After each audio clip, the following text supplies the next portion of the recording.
Chaos Knights of Erehwon. Scruffy Crow. That is some nerdy shit right there, buddy. I like that. Okay, so one of the key components of any Chaos Knights army is actually going to be some knights. Through various eBay, I've picked up 3, I think, complete sets and a few oddments of these guys. And I know I'm missing a set of shields, but I mean, I own them, but I don't know where they are. I love these models. These are one of the models that kind of got me into Warhammer, actually. But they are a pain to put together. So I'm going to dig out a full set for this. So we should have a full set there. Enough to build 5 knights. Give these guys a little rinse to get some of the residue off. I'm going to get working on putting them together. Okay, so the horses that still have a remnant of their tabs in their feet are going to be a bit easier because I can actually make a little slot. So these spaces have slots, but they're covered over. Cut the little slot out, and the horse will be in there quite stable. The horses that I've had to completely get rid of the tabs, trying to get them off the bases, like these ones, can be a little bit trickier. I'm going to have to put pins up through. I've done that with this one.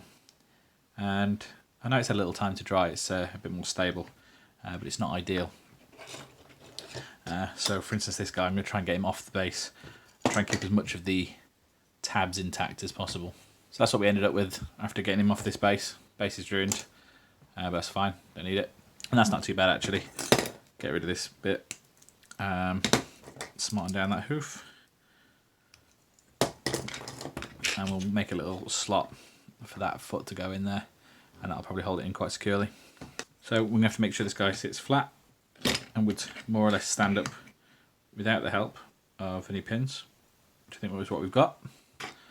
And then we're going to, I think we'll probably just use the one. So I'm going to use the wire pin there just to make a mark on the base. Get it nice and even. And there's my mark.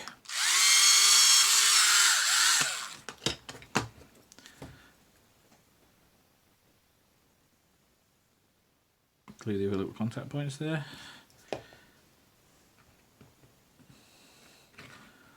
Actually, once that glue's set, that should be nice and secure.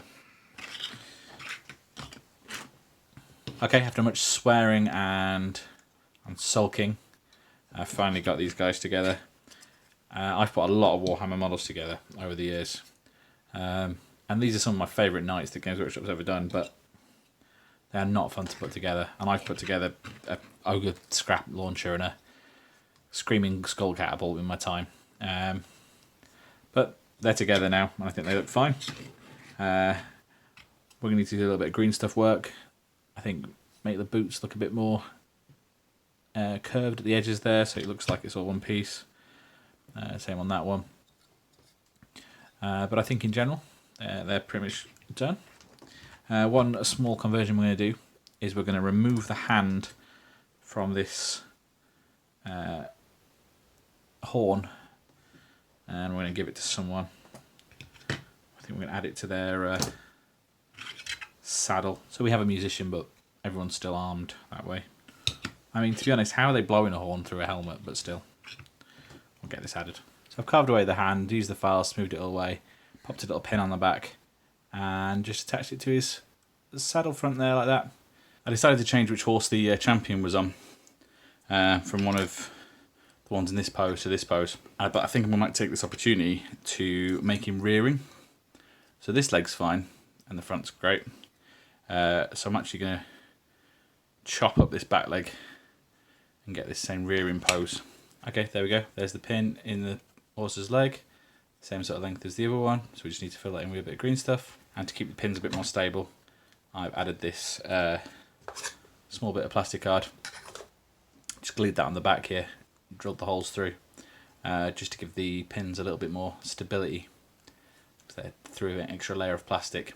Okay, so these guys I've had an undercoat in black, and then I've highlighted the armour parts with the silicon grey that I've used for the rest, and a pretty crude undercoat of the lighter grey on the horses and on the cloaks. So I'll go back over that with another thin coat to make that a bit smoother. But mostly today I'm going to be working on the leather parts and the metal parts. And as you can see, the champion's horse you can barely tell it's a conversion now. Now it's all got a layer of paint on. It doesn't look too smooth, but once that's all painted up, I don't think you'll notice at all. I think it's quite effective. So I'm currently working on silver and the red, and a lot of my armies end up being red. I don't think there's much better than this combination of red and black and white. That's probably one of my favourite combos. I think it's really striking. Alright, I've had a bit of a marathon with these guys, and I've already shaded and highlighted all the skin sections a couple of times. I'm pretty happy with the way the backs of the furs have worked out.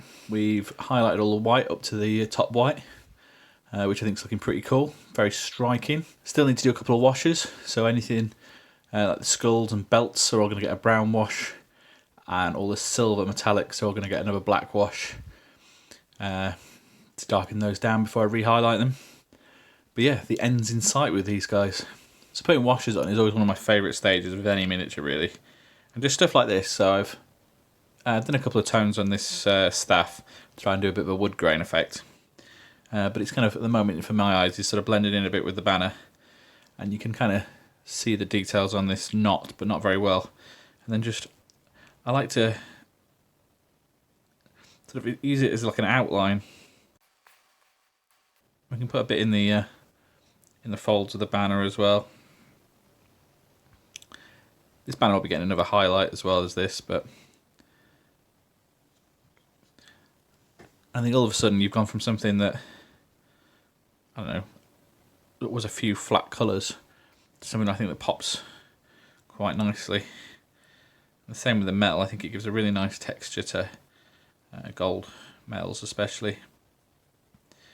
And with these wood effects, it really helps pull in my my blending. And there's not many places a brown wash doesn't fit in. So here, this line between this skin section inside of the hide and the red, just a little stroke of brown down there, and it just gives it that extra bit of depth. Okay, so there we are. That's these guys all finished up. I am super pleased with the way these guys have come out.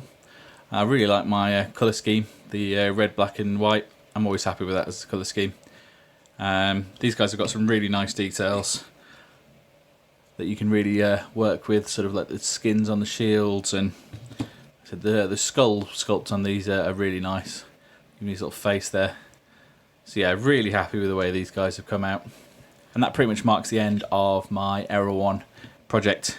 So yeah, along with these knights, led by the big man himself, Erehwon, who is the last model I need to paint for this project, and his two